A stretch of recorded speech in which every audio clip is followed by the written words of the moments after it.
Wade et Becky étaient un couple heureux avec leur fils, Tom. Tout allait bien pour eux jusqu'à ce que Wade perde toute ambition et laisse à sa femme le soin de s'occuper de leur famille. Après que Becky l'a quitté, il a décidé de changer de vie.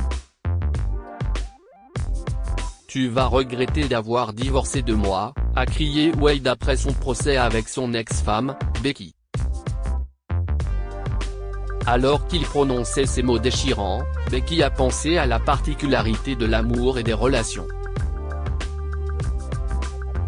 Elle n'arrivait pas à comprendre comment deux personnes pouvaient passer du stade où elles se chérissent mutuellement en voulant passer le reste de leur vie ensemble, à celui où elles nourrissent un ressentiment si ardent, détruisant toute la joie et l'amour qui avaient été partagés. Donc, la décision est prise. La garde complète de l'enfant ira en faveur de la mère. La séance est levée, a dit le juge en frappant son marteau. Alors qu'elle est assise en larmes dans la salle d'audience, regardant son ex-mari, ces mots durs continuent de résonner dans sa tête. Elle a vu la fureur brûlante sur son visage alors que le juge rendait sa décision et a essayé de se souvenir du beau et tendre sourire qui l'a fait tomber amoureuse de lui la première fois qu'ils se sont rencontrés. Cependant, elle ne pouvait plus voir le même Wade. Il était parti depuis longtemps. Les choses n'ont pas toujours été comme ça entre Becky et Wade. En fait, dès le début, leur amour était à envier. Ils se sont rencontrés d'une manière assez étrange, ce qu'on pourrait appeler un destin accidentel, pour ainsi dire. Becky venait d'obtenir son permis de conduire mais n'était pas encore très douée au volant. Elle a fait une marche arrière imprudente pour sortir d'une place de parking sans voir la voiture de Wade qui venait en sens inverse, et les deux sont entrés en collision. Becky a instantanément sauté de la voiture, prête à donner à Wade un coup de gueule, sans se rendre compte de son tort dans l'affaire. « Vous êtes aveugle ou quoi ?»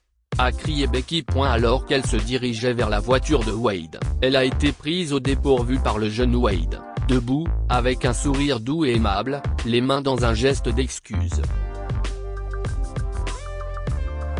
Wade, désolé. Mais en toute équité, vous êtes censé regarder les voitures qui viennent en sens inverse avant de sortir en marche arrière d'une place de parking dans l'angle mort, a dit Wade. En inspectant de plus près la bosse de la voiture, Becky a vite compris qu'elle était dans l'erreur. Et cela rendait les choses encore plus étranges, car elle ne comprenait pas pourquoi il était toujours là à s'excuser avec ce sourire absurde. Il savait qu'elle avait tort, mais il a quand même parlé avec grâce. Elle ne pouvait donc s'empêcher d'être légèrement flattée et en même temps honteuse de sa soudaine explosion.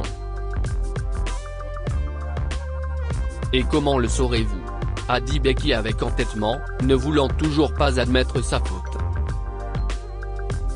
« Eh bien, en plus d'avoir un permis de conduire et de connaître les règles générales, je suis un gardien de parking. Si est donc un peu mon travail de le savoir, a dit Wade.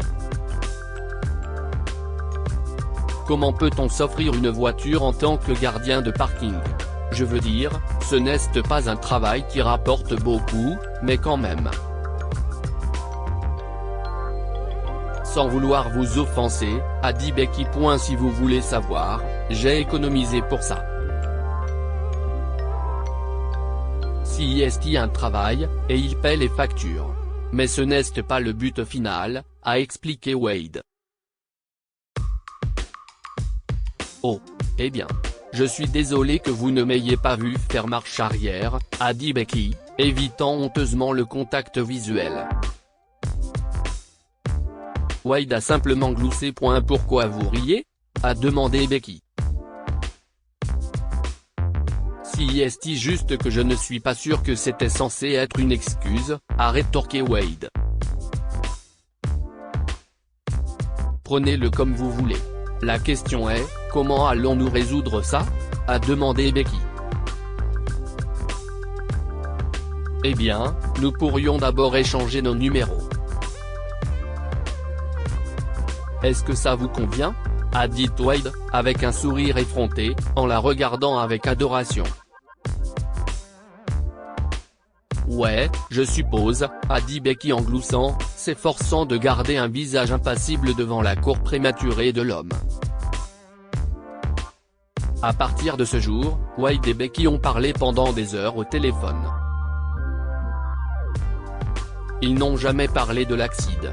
Ils ont eu une alchimie instantanée et ont commencé à sortir ensemble plus tard. Un an plus tard, ils ont emménagé ensemble, et après une autre année, ils se sont mariés et ont eu leur fils, Tom. Wade travaillait toujours comme gardien de parking, tandis que Becky, qui avait été assistante d'un agent immobilier, était désormais elle-même agent.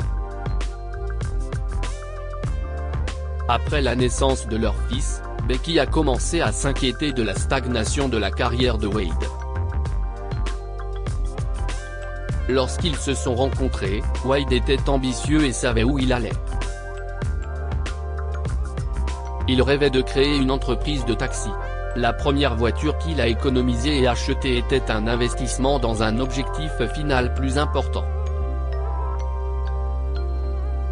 Cependant, quelque chose a changé chez Wade. Son dynamisme et son ambition semblaient s'être évanouis, et il ne faisait plus beaucoup d'efforts. Il a fini par perdre son emploi de gardien de parking, et Becky est devenue le seul soutien de leur famille. Il ne semblait pas intéressé à trouver un emploi et était à l'aise pour tout laisser à sa femme, même si cela lui pesait. Un jour, après de nombreuses conversations en passant sur le sujet, Becky a tenté de confronter Wade à nouveau. « Je sais, mon amour. Mais tu sais que j'essaie », a répondu Wade avec nonchalance. « Mais si est ça le problème, Wade. Tu n'essaies pas. Au moins, si tu faisais un effort, j'aurais un peu d'espoir auquel me raccrocher. Mais tu as à peine essayé de chercher un emploi depuis que tu as été licencié », a déclaré Becky. « Ce n'est pas juste. Tu sais que ce n'est pas facile avec l'économie actuelle et… » a commencé Wade avant d'être interrompu par Becky. « Oh, s'il te plaît. Ne me parle pas de l'économie. Tu dis que ce n'est pas facile, mais comment le saurais-tu si tu n'as pas essayé ?» a aboyé Becky. Elle s'est ensuite calmée et a simplement dit, « Écoute, Wade. Si les choses ne changent pas, je ne suis pas sûr de pouvoir continuer. » Et qu'est-ce ce que ça veut dire, Becky ? A demandé un Wade perplexe. « Je suis sûr que tu peux trouver une solution, » a dit Becky en quittant la pièce. Voyant qu'il n'y avait aucun changement dans leur situation, Becky a divorcé de Wade un mois plus tard. Wade était dévasté et n'arrivait pas à croire qu'elle le quittait. Il a essayé de convaincre Becky de rester, mais elle avait pris sa décision, et c'était fini. Ainsi, après le divorce, les choses ont pris une mauvaise tournure. En fait, Becky ne laissait pas Wade voir leur fils, Tom. Et en désespoir de cause, Wade est allé jusqu'à harceler Becky, pour essayer de voir leur fils. Lors d'une altercation, Becky a même appelé la police, car Wade essayait de s'introduire dans la maison pour voir son fils. Puis, lorsque la police a sorti Wade de la maison, menotté, il a vu le regard effrayant de son fils et a eu profondément honte. Ce fut la goutte d'eau qui fit déborder le vase pour Wade. Il a donc décidé de changer de vie et a commencé à chercher un emploi. Alice, l'amie de Becky, avait l'habitude de faire du babysitting pour Becky quand elle avait besoin d'aider avec Tom de temps en temps. Un jour, Alice est revenue d'une promenade avec Tom et a raconté à Becky une altercation avec Wade au parc. Il est sorti de nulle part, et j'étais terrifié à l'idée qu'il puisse faire quelque chose de fou. Je lui ai rappelé que le tribunal avait placé Tom sous ta garde et qu'il n'avait pas le droit d'être là, a expliqué Alice. Oh mon Dieu! Tu ne l'as pas laissé s'approcher de Tom, n'est-ce pas? A demandé Becky, paniquée. Oh, comme si est étrange. Il doit préparer quelque chose, a dit Becky. Non, je ne pense pas. Il semblait sincère, a expliqué Alice, mais Becky n'est pas convaincue. Ces mots du procès résonnaient encore dans sa tête, tu vas regretter de m'avoir divorcé. Plus tard ce jour-là, elle a enfin eu le courage d'ouvrir l'enveloppe. Elle contenait une note et $200. La note disait « Je sais que je suis probablement la dernière personne que tu veux entendre, mais je devais te tendre la main. La vie a été misérable sans toi et Tom. J'ai enfin trouvé un emploi de chauffeur de taxi, et je travaille pour pouvoir acheter un deuxième taxi. Ce n'est pas beaucoup, mais si est un début. Je t'aime et tu me manques énormément, Becky. Toi et Tom. S'il te plaît, pardonne-moi. La note a ému Becky. En la lisant, elle a pensé à son sourire doux qu'elle adorait tant. Mais elle ne pouvait plus faire confiance à Wade, pas après tout ce qu'il lui avait fait subir. Quelques semaines plus tard, Becky avait désespérément besoin d'une babysitter, mais Alice n'était pas disponible. Alors qu'elle faisait défiler les numéros de son téléphone, à la recherche de quelqu'un pour l'aider, elle a vu la note de Wade sortir d'un tiroir dans son périphérique. Elle a hésité à faire défiler jusqu'au numéro de Wade et a réfléchi. À ce stade, elle était à court d'options et s'est dit qu'elle devait lui donner une chance. Becky était extrêmement nerveuse.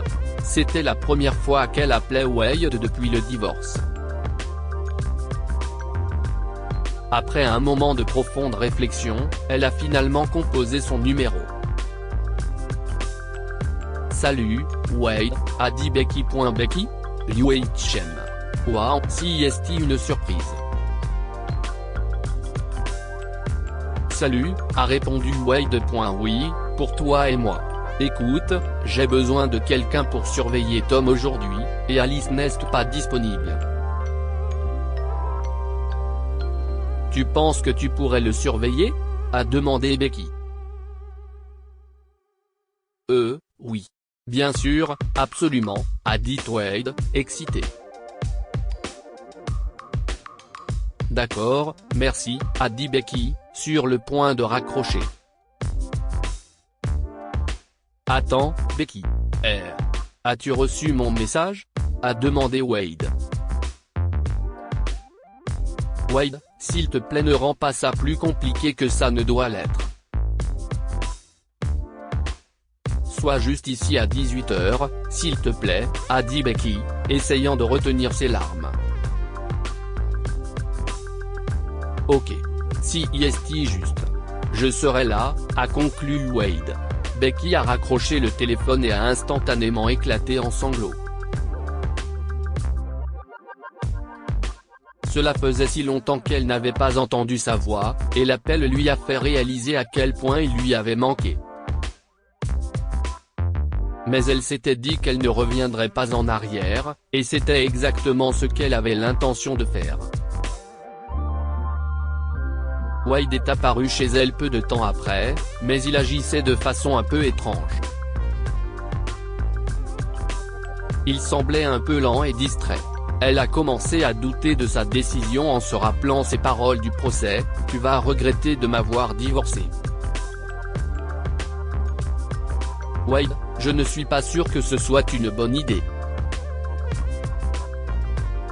Laisse-moi juste appeler et travailler et peut-être. A commencé Becky, paniquée. Non. S'il te plaît, Becky. Va t'occuper de tes affaires. Tom et moi allons nous en sortir. Je te le promets, a dit Wade avec ce même sourire doux et gentil. C'était sa faiblesse, et elle soupçonnait depuis longtemps que Wade le savait. D'accord. Mais appelle-moi si quelque chose se produit, a déclaré Becky, se précipitant déjà vers la porte. Quelques heures plus tard, Becky a reçu un appel de l'hôpital en plein travail, lui annonçant que Tom était aux soins intensifs. Elle s'est précipitée immédiatement à l'hôpital, craignant le pire. Wade s'abaisserait-il à ce point pour mettre notre enfant en danger ? Pensait-elle. Lorsqu'elle est arrivée aux soins intensifs, elle a été choquée de trouver Tom assis là en parfaite condition. Elle s'est précipitée vers lui, vérifiant chaque centimètre de son corps à la recherche de blessures. « Oh, mon bébé. Qu'est-ce ce qu'il t'a fait ?» a dit Becky, paniquée. « Qui ?» a demandé Tom, confus. Ton père. Je te jure que s'il… a commencé Becky, furieuse. Papa ne m'a rien fait. Il est malade. Il me lisait une histoire avant de m'endormir quand il est soudainement tombé sur le sol. Quand j'ai réalisé qu'il était inconscient, j'ai appelé le 911, et ils nous ont amenés ici, a expliqué Tom. Malade ? A dit Becky, perdant ses mots. Le docteur a invité Tom et Becky dans la chambre de Wade, leur expliquant qu'il avait repris conscience et qu'il pouvait enfin le voir. Lorsque Becky a demandé au médecin ce qui n'allait pas avec Wade, celui-ci a expliqué qu'il s'était effondré à cause de l'épuisement, parmi plusieurs facteurs de santé sous-jacents. Becky est entrée dans la chambre avec Tom, et elle est attristée à la vue d'un Wade frêle et sans défense sur le lit d'hôpital. Cependant, dès qu'il les a vus, il a retrouvé son sourire chaleureux. « Tom, mon pote », a dit Wade alors que son fils courait pour le serrer dans ses bras. « Merci beaucoup. Tu es mon héros. Je ne sais pas comment, mais j'ai senti que tu me tenais la main pendant tout le trajet jusqu'à l'hôpital, » a expliqué Wade en toussant. « Je te disais aussi que je t'aimais pendant tout le trajet. » « Tu t'en souviens ?» a demandé Tom. Non. Mais je l'ai vraiment senti, a répondu Wade. Wade. Que s'est-il passé ? A demandé Becky, presque en larmes. Eh bien, j'ai été un peu malade ces derniers temps. Le docteur dit que c'est dû à l'épuisement. Je me suis un peu trop surmené ces derniers temps, a expliqué Wade. Avec quoi ? La conduite ? A demandé Becky, confuse. Tu es tellement insouciant. Pourquoi risquer de mettre ta santé en danger comme ça ? Tu as manifestement ressenti la pression depuis un certain temps, a demandé Becky, qui se tenait à bonne distance Wade et son fils. Tu dois vraiment demander ça ? Je l'ai fait pour nous. Je voulais changer et vous prouver ma valeur. Je voulais juste retrouver ma famille, Becky. J'aurais risqué tout pour toi, a avoué Wade en larmes. Becky s'est immédiatement précipitée pour embrasser Wade et Tom la rejoint. Ils se sont embrassés en larmes. Aucun d'entre eux n'a dit un mot. Ils ont juste pleuré dans les bras de l'autre, reconnaissant d'être à nouveau réunis. Quelques jours plus tard, Wade est sorti de l'hôpital. Il s'est rendu chez Becky avec une boîte à la main et l'a présentée à son ex-femme lorsqu'elle a ouvert la porte. Elle a ouvert la boîte pour trouver des liasses de billets à l'intérieur. Qu'est-ce que c'est, Wade ? A demandé Becky, stupéfaite. C'est ma réserve, a dit Wade avec un petit rire. C'est de l'argent que j'ai économisé pour toi et Tom. Si quelque chose m'arrive, vous savez que vous êtes en sécurité, a ajouté Wade. Waouh, Wade, tu sais qu'il y a des banques maintenant, non ? A dit Becky en riant. En le regardant, elle s'est dit, le voilà. C'est l'homme que j'ai épousé. Il n'est jamais parti. Il avait juste des choses à régler.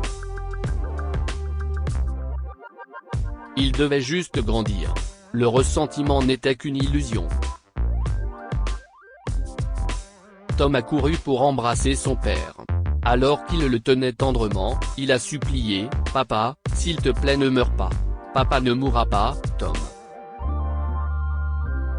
Nous ferons en sorte qu'il aille bien. N'est-ce pas, Tom ?» a dit Becky alors qu'elle et Wade partageaient un sourire chaleureux. « Oui, » a répondu Tom. Maintenant, tu vas rester dehors toute la nuit ou tu veux entrer pour dîner ? A demandé Becky, en le faisant entrer. Après ce jour, Becky et Wade ont commencé à travailler sur la reconstitution de leur mariage. Après un certain temps, ils se sont finalement réconciliés et sont devenus une famille. Cette fois, les choses étaient différentes, et ils étaient plus heureux qu'ils n'auraient jamais pu l'imaginer. Que pouvons-nous apprendre de cette histoire ?